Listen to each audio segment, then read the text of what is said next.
Booba vient d'attaquer Rof suite à son album et il a partagé un extrait d'un live que Rof fait sur YouTube en ce moment. Et je voulais réagir à cette actualité tout simplement parce que moi elle me semble incroyable. Et j'arrive pas à comprendre comment Booba a quasiment 50 balais les gars. Il est encore dans ces trucs là. Donc en gros Rof il a sorti son album Fitna. Pas d'interview etc. Qu'est-ce qu'il a fait? Il a créé son propre live accompagné de Lamal pour un Lamal show. Voilà spécial Rof. Ça parle de son album, ça parle un petit peu de l'impact, sa carrière, ça met des sons en live. Moi je trouve la démarche plutôt cool, même s'il faut noter que le premier live il y avait eu problème technique qui était un petit peu gênant parce que quand on connaît la carrière de Rof, logiquement il devrait t'entourer de gens qui devraient s'occuper à ce qu'il n'y ait pas de problème technique. Va te faire soigner pour de vrai frérot, t'as zéro certif, snap zéro. T'es rincé mon pélo, il n'y a personne qui t'écoute. Rends-toi à l'évidence et les 4 Renois autour de toi ils n'osent pas te le dire, ils sont en souffrance. T'as vendu 4K à mon avis, t'es en dessous des 1000K en streaming.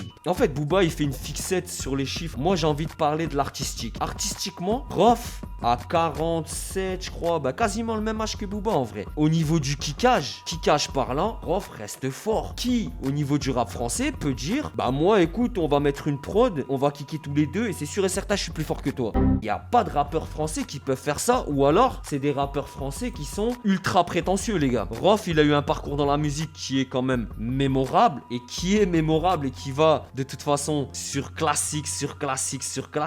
Donc en vrai, personne ne peut contester. Maintenant, la seule chose qu'on peut contester, c'est le fait de toujours ramener les artistes et la musique aux chiffres de vente. L'argent, il est où l'argent, gros? T'as vendu 0, t'as 0 certif, t'as ceci, t'as cela, t'as vendu 4K. Il a vendu 4K dans les stats médias spécialisés entre guillemets. Et en vrai de vrai, vu qu'il a les précommandes sur son site, vu qu'il a accompagné le CD de l'album La Fierté des Nôtres, qu'il a vendu en vinyle, etc. en coffret, tout ça, c'est pas pris en compte les amis. Lorsqu'il dit Rof qu'il a vendu 8K, il a vendu 8K. Mais maintenant, la musique, c'est pas uniquement des chiffres de vente. Je vois sous mes vidéos, je vois quand je fais des TikTok, les gens quand ils veulent contester, c'est toujours les chiffres de vente. Ouais, t'as pas vendu assez. Ouais, t'as pas fait ça. Ouais, t'as pas de disque d'or. Sachez que la majeure partie du rap français et qui était présent à l'époque de l'âge d'or du rap français, fin 90, années 2000, la plupart du temps, ils avaient des succès d'estime. Ils n'avaient pas forcément des disques d'or. Surtout que le disque d'or à l'époque, et encore pire le platine, c'était très dur de l'obtenir puisqu'il fallait que les gens se déplacent en physique pour acheter l'album.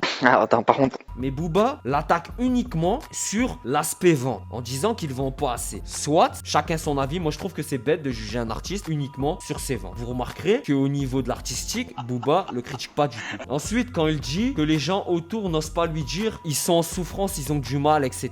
Moi j'ai été le premier à dire, et je l'ai déjà dit dans plusieurs vidéos, et d'ailleurs ça m'a valu des désabonnements sur la chaîne, on va être honnête. Je m'en bats le couille. Rof mérite un meilleur entourage autour de lui. Il a de la puissance, il a de la force de frappe, mais on voit dans certains choix, son entourage franchement, il n'est pas toujours, on va dire, de bons conseils. Si je peux m'exprimer autrement, son entourage parfois en fait, il est même pas présent. Soutenir Rof, depuis un bon petit moment, depuis l'époque des clashs, on dirait que c'est devenu comme une maladie. Si tu soutiens, en fait ça se propage, le mauvais œil va s'abattre sur toi, je sais pas, t'auras plus de plans, t'auras plus de showcase, parce que t'auras été contre les Ratpi et contre Booba, et du coup ça c'est très mauvais. Moi ça me gêne et je comprends pas, j'arrive pas à comprendre la démarche. Je vais vous mettre l'extrait là de ce qu'il dit Rof, on va l'écouter ensemble et on va réagir en direct tout simplement. Ce qu'on appelle des flows envolés.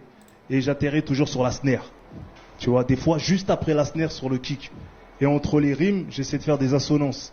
Faire des rimes entre les phrases. Tu vois, c'est-à-dire il y a la fin de la rime, mais même dans le milieu de la rime, il y a une rime qui va rimer le milieu de l'autre rime. T'as capté? Je joue beaucoup avec ça. Les assonances, les rimes, les mesures, etc. La manière de les travailler, etc. Rof qui peut contester le fait qu'il sait faire ça. Je pense que personne peut le contester. C'est qui faisait ça souvent? C'était Nas. Ouais. DJ Mehdi là, tu vois, il m'expliquait parce qu'il était bilingue déjà, tu vois. Quand on avait 15 ans, 16 ans, il y avait de fou. Nas, il venait de sortir Illmatic, et il y avait un morceau qui s'appelait Head and How to Tell, ça? Ouais. Head and How to Tell, AXL, Mike. Tu vois ça là, je l'ai étudié. Rakim, pareil, tu vois. Rakim, pareil, je l'ai étudié, Rakim, tu vois. Big Daddy Kane qui faisait des roulements, je l'ai étudié. KRS-One, pareil. Je suis parti du côté West Coast, tout ce qui était Eazy-E, tout ce qui était Dre, tout ce qui était Parrish, Rappelle Parrish. Bien sûr. Obovolo 187. Ouais. T'as capté? Tous ces mecs-là, je les ai étudiés. Même Team Dog, même Chuck D de Public Enemy, tu vois. Donc, si tu veux, tout ça, c'est... En tout cas, ce qu'on peut pas reprocher à Rof, c'est d'être un passionné de musique. Je suis plus sensible à quelqu'un qui est passionné de musique, qui connaît son sujet. Chacun s'exprime comme il veut. C'est peut-être pas du goût de tout le monde, mais je préfère quelqu'un qui est passionné de musique. T'as pas assez vendu, t'as pas ci, t'as pas là. Ça devient ridicule en fait. Ça devient vraiment ridicule de la part de Booba. Après, Method Man, il est arrivé. Redman, il est arrivé. J'étais au concert de Redman. J'avais dit Driver. Il y avait Daseflex. Daseflex, à un moment, tu te rappelles, on aimait bien faire les flots de Daseflex. Bomb, stickety, bomb, bomb. Tu te rappelles? J'étais Tout là, ça j'étais là, là. c'est passé. Tu sais, je l'ai encodé. C'est-à-dire, j'ai 1000 façons de rentrer dans un couplet, j'ai 1000 façons de jouer avec les faux. T'as vu ou pas? Il a le bagage rapologique et c'est un passionné. Ça tourne toujours pareil, toujours dans le même sens. C'est toujours à faire passer Rof pour un fou, pour quelqu'un qui est has-been, etc. Quand moi j'entends des sons comme Guerrier, comme OG, je pense que beaucoup de rappeurs aimeraient être has-been comme lui. Et plus vient On a s'ajouter saigné le ragamuffin, Californie vient et s'ajouter le le rap toss. new-yorkais. Non, mais en vrai, quand il On a parle. saigné les deux, nous. Les deux, West Coast. Voilà. Non. West Coast. Après, East Coast, on a Prodigy, saigné. il est arrivé, Cormega, Big Famous Noise, Mob, tout ce qui est ouais, Famous Mob, tout Santi. le Queens. Voilà. Tout le On Queens. est rentré T'as capté? en Queens. Après, Queens, G-Unit, ils sont arrivés. En fait, on s'est inspiré de tout, nous. T'as vu? Quand on a trouvé notre style comme ça, t'as vu? C'est-à-dire, quand des petits gamins qui arrivent là, qui font des vidéos réactions, qui veulent parler de flow et de trucs, je suis mort de rire. Ce que j'allais dire. Mais tais-toi là. Non, C'est non, mais comment? c'est vrai, quand tu Tu vois parles, c'est vrai que j'ai l'impression que c'est un boxeur qui parle de.